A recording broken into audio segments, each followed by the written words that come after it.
ممبر قومی اسمبلی۔ اس وقت سب سے امپورٹنٹ چیز آغاز میں یہاں سے کروں گا کہ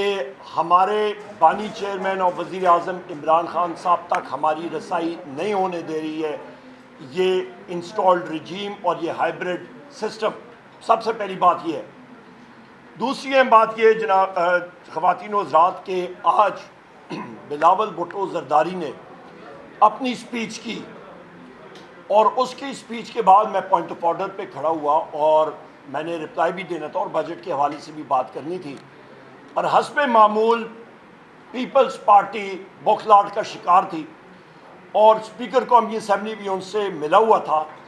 اور انہوں نے شور شرابہ کیا۔ میں پہلی بار دیکھ رہا تھا کہ ایک کنفیوژن ہے حکومت کے رینکس میں یا رجیم کے رینکس میں، اور بالخصوص پاکستان پیپلز پارٹی کی رینکس میں، ان کی صفوں میں ان کو سمجھ نہیں آ رہی کہ وہ اپوزیشن ہے یا وہ حکومت ہے، وہ کہاں پہ ہے، ان کو ابھی تک یہ سمجھ نہیں آئی ہے۔ اس کو انگریزی میں کہتے ہیں اسکٹس آف رینک، یعنی کہ ان کی ذہنی کیفیت ایسی ہے کہ وہ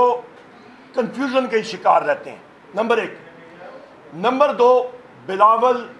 زرداری کی میں جو سپیچ سن رہا تھا کہ ہم ایک دن ادھر گئے تو ایک دن ادھر گئے، تو وہ ایک ناول ہے 90 ڈیز اراؤنڈ دا ورلڈ،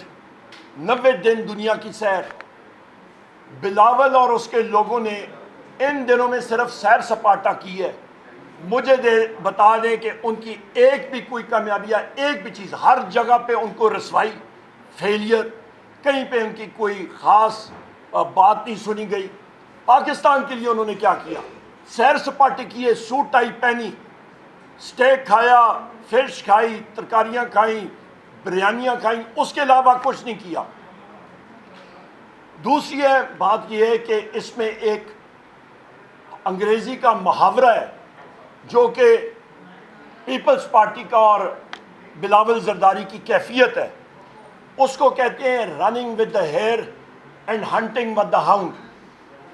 ان کو سمجھ نہیں آ رہی کہ ہمارا موقف کیا ہے۔ سب سے اہم بات یہ کہ کل فائنینس کمیٹی بھی میں نے بات کی اور میں نے وہاں پہ منسٹر آف اسٹیٹ سے پوچھا کہ یہ موجودہ بجٹ جو پیش کیا گیا ہے، یہ اس وقت جو میں بات کہتا تھا کہ یہ ڈیڈ آن ارائیول بجٹ ہے، اور اس کا اسرائیل نے جو ایران پہ حملہ کیا اور بالخصوص جو امریکہ کا